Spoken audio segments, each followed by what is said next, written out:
আসসালামু আলাইকুম। গত কয়েকদিন আগে আবারও আমরা মতিঝিলে খলিল হোটেলে খেতে গিয়েছিলাম। এই খাবারটা ছিল রাতের খাবারই। তো আমরা দুপুরবেলা খাবার খেয়েছিলাম বিকাল ৪টার দিকে। আপনাদের ভাইয়া অবশ্য বাসায় ভাত খায়নি। তো আমি ছেলেমেয়ে নিয়ে দুপুরের খাবারটা খেতে খেতে আমার সময়টা হয়ে গিয়েছিল বিকাল ৪টা। তো এরপরেই কিন্তু আমরা মতিঝিলের দিকে রওনা হই। তো একটা কাজ ছিল, কাজটা শেষ করে আবারও সেই খলিল হোটেলে আসা। তো বারবারই সুভার বাবা বলছিল যে আমি কি খাবো, খিচুড়ি খাবো কিনা, কিন্তু আমার না ভাত জাতীয় কিছু খেতে ইচ্ছা করছিল না। আপনাদের ভাইয়া খিচুড়ি নিল, গরুর মাংস অর্ডার করেছে। তো বললাম যে আমরা পরোটা খাই, পরোটা আর গরু মাংস হলে আমাদের হবে। আমার বাচ্চারা যেহেতু বিকালবেলা আমার সাথে ভাত খেয়েছিল, তাই চিন্তা করছি যে একটা পরোটা তো আমার পক্ষে খাওয়া সম্ভব না। তো এই পরোটা আমরা তিনজনে ভাগ করে খাই এবং সেভাবেই খাচ্ছি। তো এই পরোটাটা ছিল লাচ্ছি পরোটা। এখানকার প্রত্যেকটা খাবারই কিন্তু খুব টেস্টি এবং খুব মজাদারই হয়। আর এরপরে তো খাবারের আইটেমের ভিতরে আরও অনেক কিছু ছিল, সেটা এক এক করে খাবো আর শেয়ার করব। তো বরাবরের মতো আমি Mehnaz diary of desires channel থেকে আপনাদেরকে রেগুলার লাইফের নতুন একটি ব্লগ দেখার জন্য আমন্ত্রণ করছি। আশা করছি আমার প্রিয় আপু আন্টি এবং ছোট ছোট সোনামণিরা যে যেখান থেকে বসে আজকে আমাকে দেখছেন সবাই আলহামদুলিল্লাহ ভালো আছেন।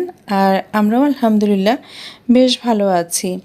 বেশ কিছুদিন যাবত না অনেক বেশি গ্যাপ হয়ে যাচ্ছে, প্রায় 5 দিনের মাথায় গিয়ে আপনাদের সাথে একটা ব্লগ শেয়ার করা হচ্ছে। এরও অবশ্য বেশ কয়েকটা কারণ রয়েছে, তো আপনাদের সাথে সেগুলো শেয়ার করব। তো আপনাদের ভাইয়া খিচুড়ি খেলো, আমরা পরোটা খেলাম, এরপরে কিন্তু সে আবারও পরোটা অর্ডার করেছে। তো এইটা হচ্ছে গিয়ে পেঁয়াজ পরোটা, আর আগে যেটা খেলাম সেটা হচ্ছে লাচ্ছি পরোটা। তো পরোটা দিয়ে মিষ্টি অর্ডার করেছে, রসগোল্লা। ভুল করে প্রথমবার ওনারা রসমালাই দিয়ে ফেলেছে, তো রসমালাইটা চেঞ্জ করে আবারও রসগোল্লা আনতে গিয়েছে। আর এখানে এই খলিল হোটেলে বসেই কিন্তু আমি আমার মেয়েকে অলরেডি পড়িয়েও ফেলেছি, কারণ হোয়াটসঅ্যাপে হচ্ছে যে ওদের পড়াগুলো আপডেট দেওয়া হয়। আর তাছাড়া সুভার নেক্সট দিন বাংলা এক্সাম ছিল। তো কি করব, যেহেতু খাবার আসতে একটু লেট হচ্ছে, তো যার কারণে কিন্তু মোবাইলটা বের করে হোয়াটসঅ্যাপ থেকে মেয়েকে এখানে বেশ কয়েকবার পড়িয়ে নিয়েছি। তো এই হচ্ছে রসগোল্লা চলে এসেছে। এখন আমি আর আপনাদের ভাইয়া আবারও খাচ্ছি। আমি কিন্তু পরোটা রসগোল্লা খাচ্ছি আপনাদের ভাইয়ার রিকোয়েস্টে। বাচ্চারা ওপাশ থেকে খেলাধুলা করছে, খুব মাস্তি করছে ওরা। আর খাবার শেষে এই যে আমাদের তো একটু ডেজার্ট লাগবেই, বললো যে কি খাবা। তো আমি বললাম যে আজও আমি ফালুদা খাবো, কারণ এখানকার ফালুদার লোভটা না আমি সামলাতে পারছি না। মানে খুবই টেস্টি, খুবই মজা। আমার দুইটা বাচ্চাও পছন্দ করেছে। তো আপনাদের ভাইয়া রসগোল্লা দিয়েই তার ডেজার্ট আইটেম শেষ করেছে। সে কিন্তু পরোটার সাথেই খাচ্ছে। আমাকে বললো যে চা খাবো কি না। আমি বললাম যে না, রাত হয়ে গেছে, চাটা বাদ দিয়ে স্কিপ করি, কারণ ঘুম আসবে না, ফালুদাটা খেলেই আমার ভালো লাগবে। তো খাওয়া দাওয়া শেষ করে এই যে এখন নিচের দিকে নেমে যাচ্ছি। আর ইনি হচ্ছে এই হোটেলটার মালিক, ইনি খলিল খলিল সাহেব। তো যাই হোক, এখন আমরা বাসায় চলে এসেছি। আর এটা হচ্ছে তার পরদিন সকালবেলা। আজকের আকাশটা খুব সুন্দর, এত বেশি মানে রঙিন ঝলমলে লাগছে, রোদটাও উঠেছে সকাল সকাল। তো আমার কিন্তু পুরা বাসাটাকে গুছিয়ে নেওয়া হয়ে গেছে। আর আমরা গৃহিণীরা না যখন বাসা বাড়ি সংসার সন্তান সব কিছু নিয়ে অনেক বেশি ব্যস্ত থাকি, তার মধ্যে যদি মাঝে মাঝে এভাবে করে যদি একটু খাওয়া যায় বাইরে গিয়ে, বা একটু ঘোরাঘুরি করা যায়, বা রান্নার হাত থেকে কিছুটা দিন বা একটা দিন হলেও সপ্তাহে নিজেকে রেহাই দেওয়া যায়, তাহলে কিন্তু খারাপ লাগে না, বেশ কিছুটা ভালোই লাগে। আর আমার কিন্তু প্রায় প্রায় এভাবে বাইরে যাওয়া হয়। আপনাদের ভাইয়ার একটা ভালো অভ্যাস আছে কি, যে ও কিন্তু বাইরে ওর কোনো সার্কেল নাই, মানে ও খুব মানে ঘর পাগলা একজন মানুষ, হোমসিকলি যেটা বলতে গেলে। তো যেখানেই যাবে যা করবে সেটা হচ্ছে তার ফ্যামিলি নিয়েই করতে হয়, ফ্যামিলি নিয়ে বাইরে ঘুরবে, ফ্যামিলি নিয়ে খাবে। তো সেই দিক থেকে বলতে হবে যে আমার জন্য এটা একটা প্লাস পয়েন্ট, আবার নেগেটিভ পয়েন্টও আছে। তো এই যে পুরা বাসাটাকে আমি কিন্তু সকালবেলা গুছিয়ে নিয়েছি। এখন হচ্ছে যে গতদিন ওয়াশিং মেশিনে যে বেডশিট বা যে কাপড়গুলো দিয়েছিলাম সেগুলো শুকিয়ে গেছে। এছাড়া বাইরে থেকে এসেও কিছু কাপড় আসলে হয়েছে যেগুলো খুলে রেখেছি। তো সব মিলিয়ে এখন চিন্তা করছি যে এক এক করে ভাঁজ করে নিব। আচ্ছা, আমি তো শুধু বকবকই করছি, সেই কথাটা একটু বলতে ভুলেই গেছি। সেটা হচ্ছে যে যারা ব্লগটা দেখা শুরু করেছেন, আজকের ব্লগের কোথাও কোনো অংশ ভালো লেগে গেলে প্লিজ ছোট্ট করে একটা লাইক দিয়ে ব্লগের বাকি অংশটুকু কন্টিনিউ করতে পারেন। আর আশা রাখছি এই ব্লগটাও আপনাদের কাছে বেশ কিছুটা ভালো লাগবে। আর যারা এই ধরনের ডেইলি লাইফস্টাইল ব্লগ দেখতে পছন্দ করেন, আপনারা চাইলে কিন্তু আমাকে সাপোর্ট করতে পারেন। আমার চ্যানেলটিকে সাবস্ক্রাইব করে পাশে থাকা বেল আইকনের অল অপশনটা সিলেক্ট করে দিতে হবে। নোটিফিকেশনে ডায়েরি অফ ডিজায়ার্স চ্যানেল থেকে নিত্য নতুন লাইফস্টাইল ব্লগগুলি পৌঁছে যাবে। আপনি আপনার সুবিধা মতো সময় সেগুলি দেখে নিতে পারবেন। এই তো তো অনেকগুলো কাপড় জমা হয়েছিল, যেগুলো ওয়াশিং মেশিনে দিয়েছিলাম, বাইরে গিয়েছিলাম গতকালকে। তো সব কাপড় এখন আমি ভাঁজ করে নিব। আমাকে তো আসলে সময় ধরে ধরে কাজগুলো শেষ করতে হয়। এরপরে আরেকটা তাড়া হচ্ছে যে বাচ্চাদেরকে স্কুলে আনতে যাব। যদিও বা অনেক বলাবলির পরে, রাগারাগির পরে কিন্তু আপনাদের ভাইয়াকে দিয়ে আবারও বাচ্চাদেরকে পাঠাচ্ছি। কারণ সকালবেলায় যদি আমি 4 বার মুভ করি বাইরে, তাহলে কিন্তু ঘরে এসে না আমার শরীরটা একদম ছেড়ে দেয়, আর কাজ করতে একদমই ভালো লাগে না। তারপরেও তো টেনে হিঁচড়ে সংসার চালাই, কাজ করি, সব কিছুই করি। আর আপনাদের মাঝে ব্লগগুলো আনতেও দেরি হয়ে যায়। তো এই কয়েকটা দিন আবার রিকোয়েস্ট করার পরে সুভার বাবা কিন্তু আবারও বাচ্চাদেরকে স্কুলে দিচ্ছে। বললাম যে এত কষ্ট করে না আমি পারছি না। কারণ একটা হচ্ছে যে পুরা সংসারটাকে গুছিয়ে বাচ্চাদের আবদার দাবি সব কিছু সামলিয়ে, রান্নাবান্না সামলিয়ে ব্লগ করা আমার জন্য অনেকটাই ডিফিকাল্ট হয়ে যাচ্ছে। ব্লগ করা এটা তো আর আপনাদের ভাইয়ের সামনে বলতে পারি না, এটা তো সম্পূর্ণ আমার নিজের পার্সোনাল একটা শখ। তো বলি যে আমার কষ্ট হয়ে যায়, শরীরের সাথে পাই না। তো তখন হচ্ছে যে সে বাচ্চাদেরকে স্কুলে দিয়ে আসে আর আমি আনতে যাই। তো এর ভিতরে কিন্তু বাচ্চাদেরকে স্কুলে আনতে যাব। তো যার কারণে হাতে যে কাজগুলো রয়েছে ঝটপট সেই সব সংসারের কাজগুলো শেষ করে এখন নিজের জন্য নাস্তা নিয়ে বসলাম। কাপড়গুলো ভাঁজ করে গতদিন বেশ কয়েকটা ডিম এনেছিল, 30টা ডিম, সেগুলো ওয়াশ করে পানি ঝরাতে দিলাম। আর নিজের জন্য একটা পরোটা ভেজে ডিম পোস্ট করে খেয়ে নিয়েছি, একটা কলাও খাচ্ছি সাথে। আর আজ একটু দুধ চা বানিয়েছিলাম, খেতে ইচ্ছা করছিল, ভাবলাম যে নিজেকে একটু চাঙ্গা লাগবে, তাই দুধ চাটাও খেয়ে নিলাম।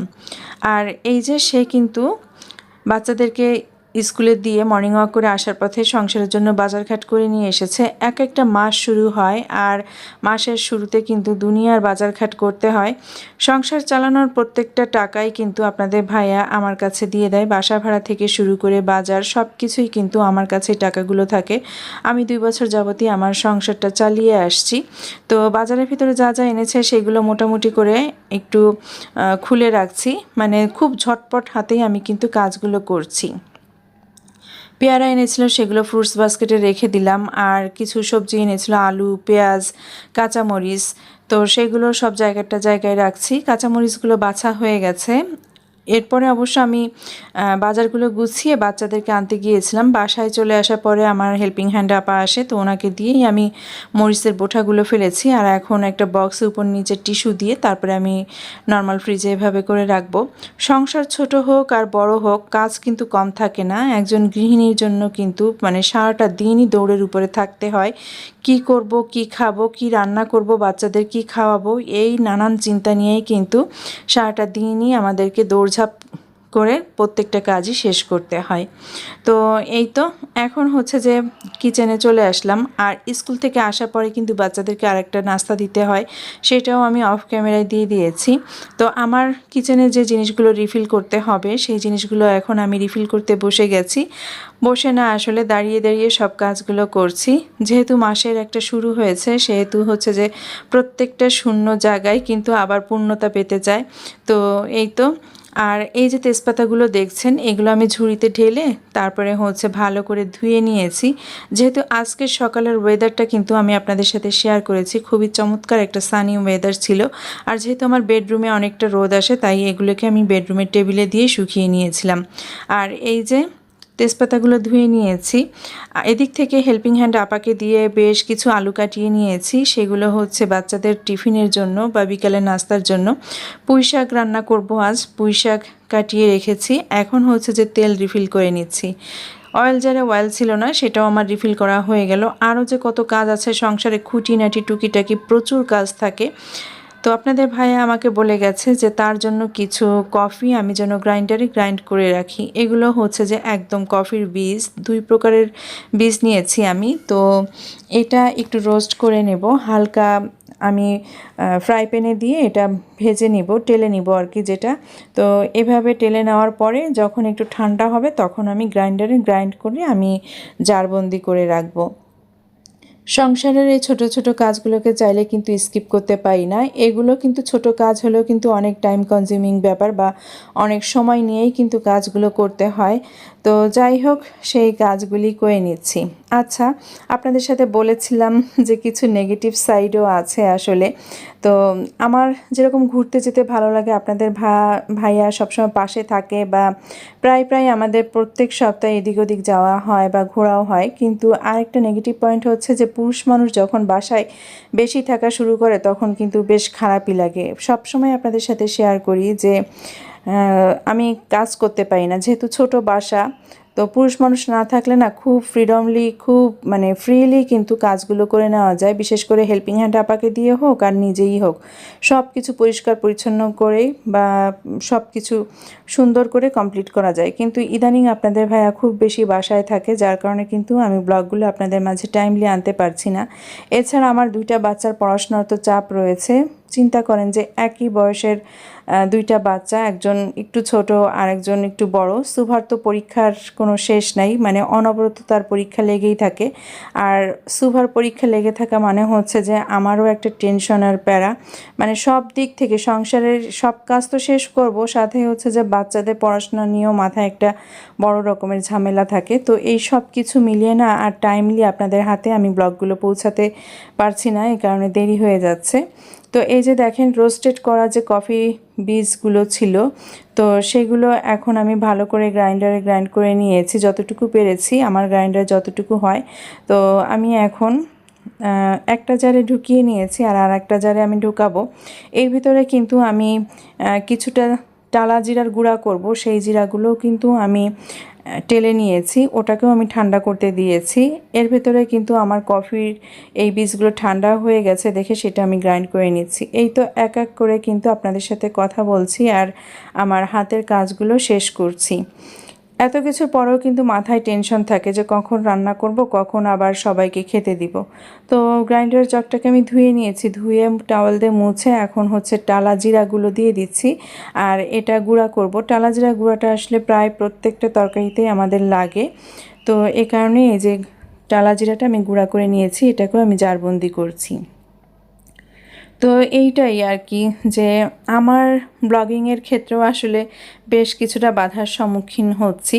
তো তারপরেও চেষ্টা করছি যে আমি ইনশাল্লাহ আপনাদের সাথে কানেক্ট থাকার চেষ্টা করব, কারণ অনেকটা পথ আমি এসেছি শুধুমাত্র নিজের পরিশ্রম, নিজের সততা বা নিজের অর্জনের কারণেই কিন্তু এতদূর চলে এসেছি। বাধা বিপত্তি তো প্রত্যেকটা রাস্তায় থাকে, পথে নামলে কিন্তু পথই কিন্তু পথ দেখিয়ে দেয় যে কোথায় যেতে হবে, কি করতে হবে। বাধা তো সবসময় থাকে, কি করব বলেন। এই বাধা পেরিয়ে আসতে আসতেই তো আজ এই পর্যন্তই এসেছি, দেখা যাক যে আর কত দূর যেতে হয়। তো এখন হচ্ছে যে ফ্রেঞ্চ কাট করা যে আলুগুলো, সেগুলো আমি ভালো করে 3বার ধুয়ে নিচ্ছি পানিতে, ঠান্ডা পানিতে। আর দেখেছেন তো অনেকক্ষণ সময় আমি এভাবে পানিতে ভিজিয়ে রেখেছিলাম।